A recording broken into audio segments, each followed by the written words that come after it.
Solely reading Dr. Mahathir's A Doctor in the House and scanning through the thought-provoking events of his memory would not be very helpful for us to learn leadership skills and traits. It would be better to return to his problem-based approach and learn through. Better still to apply the approach in our leadership career. The extract in page 209 to 210 of his memoir, A Doctor in the House, is highly relevant to learn his leadership experience of riding on the bumpy road to the leadership during the expulsion from the party. For sure, no one can travel through time back to the future past to join Dr. Mahathir. More impossible to become Dr. Mahathir himself. Since the actual real-world problem could not be repeated, the problem should be redesigned to resemble the actual real-world problem, addressing 3C, 3R. The content, the context, the connection, the researching, the reasoning and reflecting aspects of the problem. This is the redesign problem trigger from Dr. Mahathir's leadership experience of finding way back to the leadership. On September 27, after I had steadfastly refused to withdraw the letters, Tun Razak announced that at a meeting of the UMNO Supreme Council chaired by him, it was decided that Dr. Mahathir is no longer a member of UMNO. So I was finally expelled, just as the Tunku had threatened. The opposition was overjoyed. Many alliance politicians were disturbed and worried about possible consequences. Most Malays were angry, but I think the Chinese felt I deserved what I got. Questioned repeatedly by the press, I made it clear that I had no intention of joining any other political party. I also said that I would not appeal against the decision, but I soon realized that I was now without a platform to influence events, especially the national agenda for advancing the Malay community. I had become a non-entity, a person of no consequences. Finally, the truth sank in. After 5 years as a member of parliament from 1964 to 1969, I had grown used to having frequent visitors to my house, but the constant stream of UMNO members and people from my constituency of Kota Star Selatan ceased abruptly after I was expelled from the party. The outcomes of Dr. Mahathir's leadership learning were extensive since the learning process had gone through for more than 2 years. Dr. Mahathir had not only achieved his main intended learning outcomes to return to UMNO, but also was able to publish The Malay Dilemma, representing his political philosophy. This is certainly unachievable for the learning session that could last between 2 to 4 hours. These 3 learning outcomes could most probably be achievable for a shorter learning session between 2 to 4 hours or slightly more. 1, to analyze the contributing factors for Dr. Mahathir's expulsion from UMNO on September 27, 1969. 2, to identify the responses from his supporters, opposition leaders and the public on the event of Dr. Mahathir's expulsion from UMNO. And 3, to investigate the leadership skills and styles applied by Dr. Mahathir throughout the learning process. The diagnostic phase. In a common problem-based learning setting, this diagnostic process is best conducted in a group of 5 to 7 members and at least a facilitator to facilitate and guide the discussion.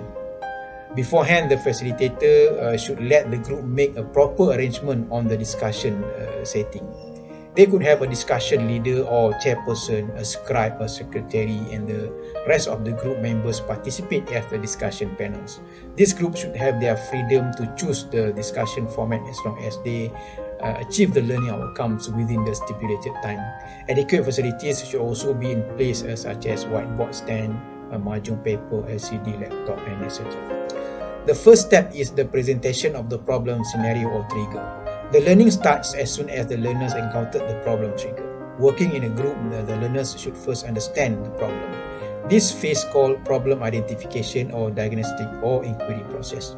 One of the many diagnostic approaches in problem-based learning is called FILA or FACTILA, the approach often used in medical studies. A FILA approach consists of facts, ideas, learning issues, and action plan, whereas FACTILA approach is the extension of FILA with one additional step called terms.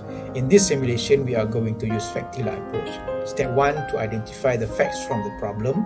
Step 2, to identify the terms and conduct the cross-reference. Step 3, generate ideas from the facts. Step 4, generate learning issues.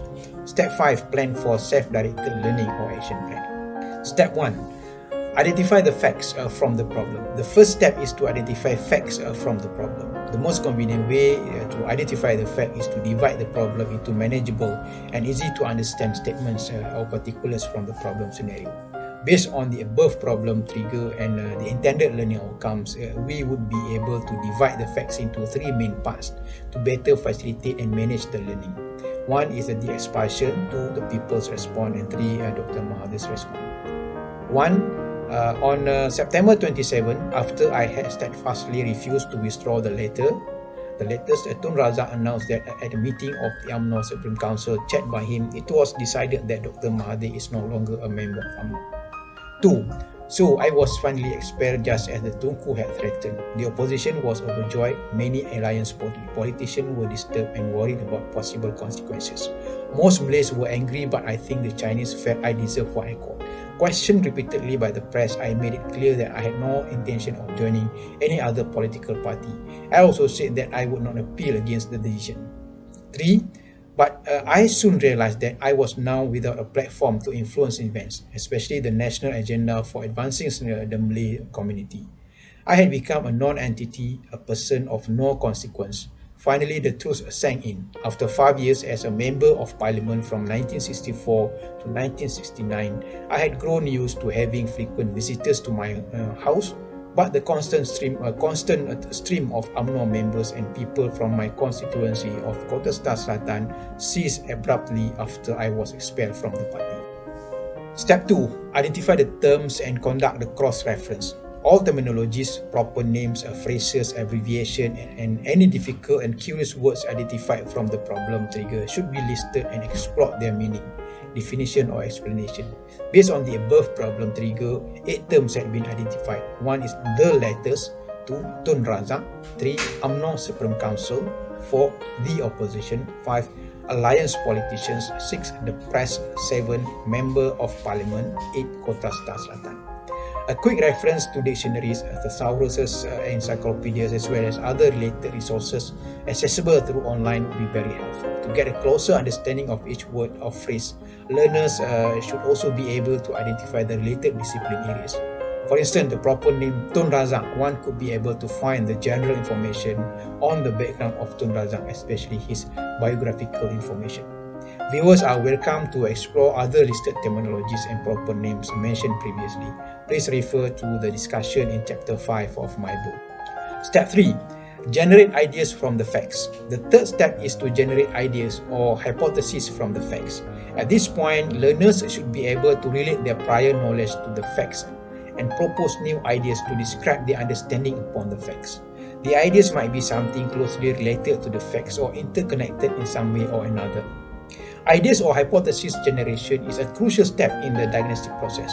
Learners working in a group engage in higher order thinking activities through discussion, argumentation, and sometimes debates and disputes to come into the conclusion. Prior knowledge and skills are crucially important and helpful. Based on the facts identified above, we could generate as many as ideas or hypotheses to expand our understanding upon the problem. For instance, fact number 1, on September 27, after I had steadfastly refused to withdraw the letters, Tun Razak announced that at a meeting of the UMNO Supreme Council chaired by him, it was decided that Dr. Mahathir is no longer a member of UMNO. The ideas could be 1. 1969 must be the busiest year for Dr. Mahathir. 2. Dr. Mahathir had written letters to the Tengku. 3. UMNO must have taken the matter seriously. 4. Dr. Mahathir's expulsion must have made a big news in the media. Viewers are welcome to list some more ideas from each fact identified previously. Please refer to the discussion in Chapter 5 of my book. Step 4.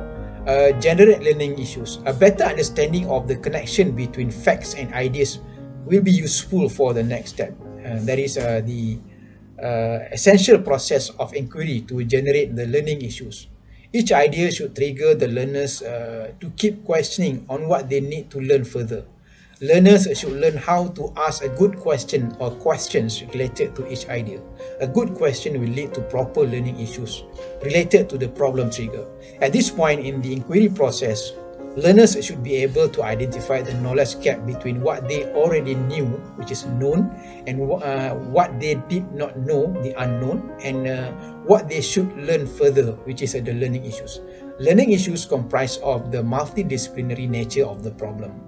It is well known to us that every problem in the world is naturally multifaceted and made of various interconnected questions and require a multidisciplinary solution.